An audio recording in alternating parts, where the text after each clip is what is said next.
dimanapun berada, semoga selalu dalam keadaan sehat ya. Nah, kali ini Podskin, podcast skincare bersama Nafa Green balik lagi untuk menjawab keresahan sahabat Nafa. Jadi untuk kalian sekali lagi nih, yang punya keresahan, yang punya rasa gundah gulana, jangan hanya dipendam di dalam hati saja, tapi saatnya untuk sampaikan keresahan kalian di kolom komentar, atau kalian juga bisa langsung tuliskan keresahan kalian di semua platform sosial media dari Nafa Green dengan hashtag PodSkinNafa. Nah, sahabat, kali ini kita sudah bersama dengan Dr. Dian. Halo dokter. Halo, saya Dr. Dian. Kabar baik dok? Baik. Alhamdulillah. Sehat ya? Baik. Nah dok, kali ini kita akan membahas tentang jenis kulit gitu. Sebenarnya ada berapa jenis kulit manusia sih dok, jenis-jenisnya? Oke, kalau untuk jenis kulit manusia itu ada 5 jenis. Yang pertama biasanya jenis kulit normal. Biasanya kalau untuk jenis kulit seperti ini sih jarang terjadi masalah yang berarti ya di kulit. Okay.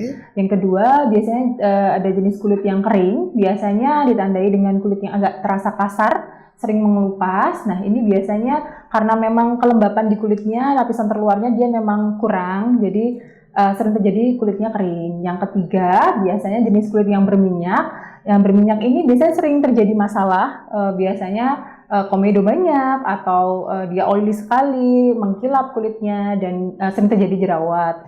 Untuk yang keempat, ada jenis kulit sensitif. Biasanya jenis kulit seperti ini sering sekali dia terjadi reaksi alergi atau iritasi. Mungkin bisa karena produk atau bahan-bahan tertentu yang bisa menyebabkan dia sensitif.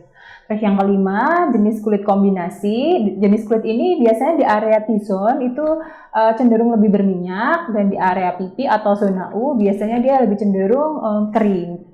Oke, menarik. Jadi ada T-zone, kemudian ada zona U ya dok ya? Ya, baik. Nah, dari mungkin beberapa jenis kulit yang sudah dijelaskan oleh dokter Dian, manakah yang paling membutuhkan perawatan ekstra nih dok? Kalau untuk semua jenis kulit tersebut yang paling membutuhkan perawatan ekstra biasanya jenis kulit yang berminyak dan yang sensitif. Karena kalau jenis kulit berminyak biasanya terjadi penumpukan dari sel kulit mati, sisa-sisa make up atau debu yang nempel ke kulit tidak dibersihkan dengan betul, biasanya akan mengakibatkan dia timbulnya jerawat. Nah, untuk kulit sensitif tersendiri biasanya kalau kita pemilihan produk yang tidak sesuai, biasanya dia akan menimbulkan efek iritasi atau efek alergi dalam jangka panjang gitu. Oke, nah dok, kemudian kalau kita membahas tentang perawatan nih gitu, dari rangkaian perawatan Nafa Green yang hadir ini sebenarnya step-stepnya mungkin boleh yang benar tuh gimana sih dok? Oke. Kalau untuk step-step biasanya kita anjurkan untuk yang pertama di pagi hari kita bersihkan dulu pakai cleanser. Kalau di Nafa ada 2 jenis cleanser, yaitu ada facial wash-nya yang biasa dan facial wash yang oksigen. Lalu setelah itu kita sempurnakan dengan menggunakan toner. Fungsi dari toner dia untuk menstabilkan pH kulit supaya kulit kita tidak terlampau lembab atau berminyak. Setelah itu bisa ada rangkaian juga ya, rangkaian serum atau essence bisa digunakan di pagi hari. Ada juga di Nafa Green essence atau serum yang digunakan di siang atau sore hari. Nah, setelah pakai serum atau essence, kita bisa lanjutkan dengan penggunaan dari krim pagi. Disesuaikan juga dengan jenis kulit masing-masing pasien. Lalu setelah itu kita gunakan sunscreen untuk setelah pakai dari krim pagi. Itu. Baik, nah itu tadi kan kalau untuk perawatan wajah, kalau mungkin adakah produk lain yang bisa digunakan untuk perawatan harian nih dok, untuk menunjang itu tadi? Kalau untuk produk lain, biasanya selain tadi ada serum sama essence, kita juga bisa memberikan ada moisturizer juga bisa. Kalau untuk jenis kulit yang kering, kita bantu dengan moisturizer. Terus ada juga misal produk-produk kayak misal krim mata, itu juga bisa membantu untuk menyamarkan kerutan dan lingkar mata hitam. Baik, nah dok, kalau misalnya nih kita skip yang namanya perawatan harian, apakah yang akan terjadi pada kulit kita gitu? Kondisinya biasanya nanti seperti apa? Kalau untuk sehari-hari, biasanya kalau misal pembersihan kita tidak secara tepat, biasanya akan terjadi penumpukan dari sel kulit mati, penumpukan dari sebum atau kelenjar minyak, dan juga sisa debu atau kotoran make up yang menempel di wajah secara berkala. Nah, seperti ini biasanya efek yang sering ditimbulkan biasanya dari komedo. Pas awalnya biasanya komedo, lalu timbul akne atau jerawat. Untuk kulit yang sensitif, kadang tidak sesuai dengan kondisi wajah, biasanya juga bisa menimbulkan efek iritasi jangka panjang. Itu misal penggunaan produknya tidak sesuai. Terus setelah itu biasanya ada efek aging juga, penuaan dini yang muncul tidak sesuai dengan usianya juga bisa.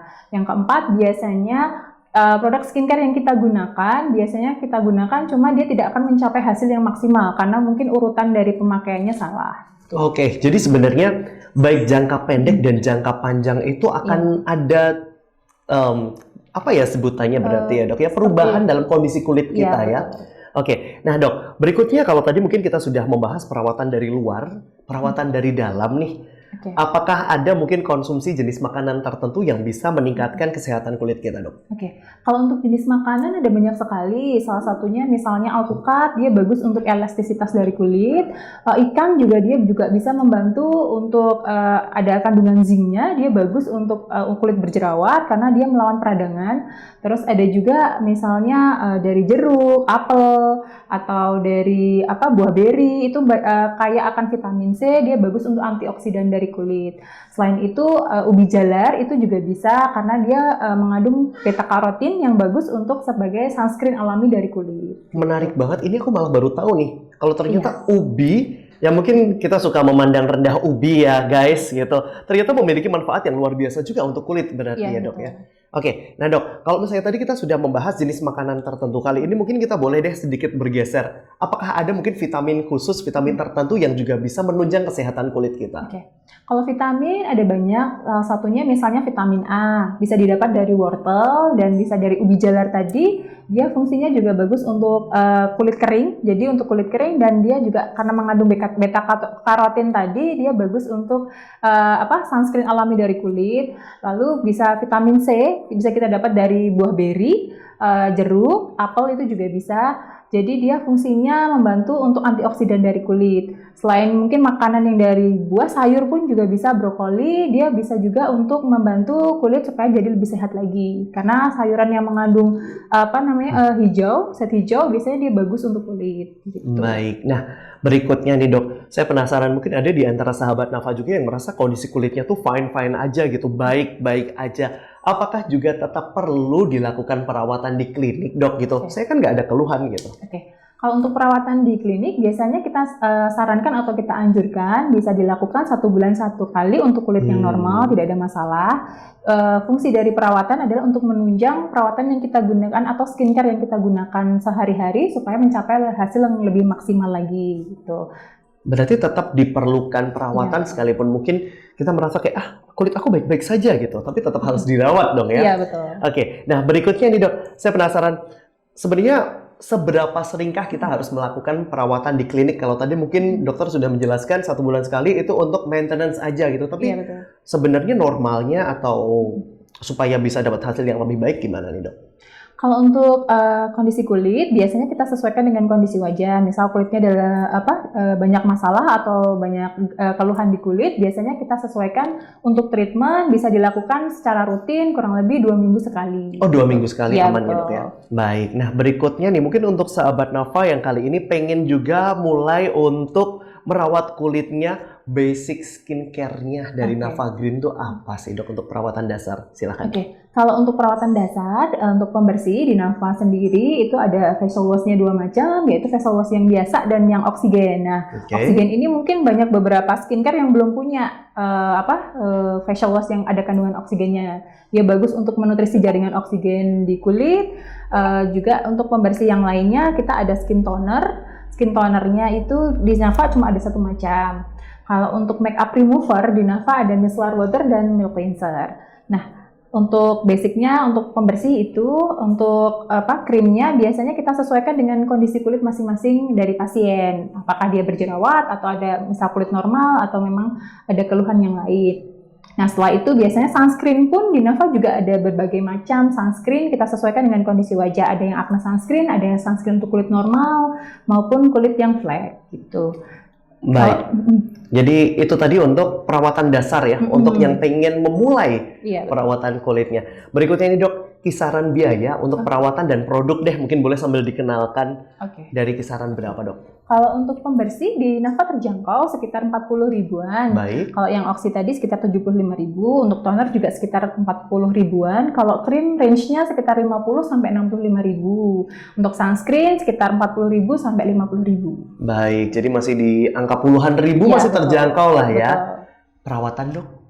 Kalau untuk perawatan di Nafa juga terjangkau. Untuk facial range-nya di sekitar 50 sampai 65.000. Yang oksigen ada facial oksigen juga di Nafa sekitar 75.000. Kalau untuk treatment yang lebih, misal seperti peeling sekitar 85 sampai 90.000. Luar biasa, masih di kisaran puluhan ribu juga ya Iya, dok ya masih ternyata ya? terjangkau untuk di Nafa. Waduh, jadi nggak usah ditunggu lama-lama ya, karena jangan tunggu sampai keluhan kulit muncul baru dirawat, tapi memang mencegah itu lebih baik daripada mengobati. Seperti itu ya dok ya konsepnya. Nah, sahabat Nafa, semoga Podskin kita hari ini bisa menjawab keresahan kalian, khususnya untuk sahabat yang pengen juga mulai perawatan kulitnya. Dan semoga pemaparan dari Dr. Dian ini bisa membantu sahabat Nafa yang saat ini sedang resah. Sampai jumpa tentunya di Podskin berikutnya. Dan sekali lagi untuk kalian yang memiliki keresahan dan juga rasa galau gundah tentang kesehatan kulit kalian, langsung aja sekali lagi tulis di kolom komentar, atau kalian juga bisa tulis di semua platform sosial media Nafa Green dengan hashtag Podskin Nafa. Terima kasih banyak Dr. Dian. Sama-sama. Sampai jumpa sahabat Nafa. Bye.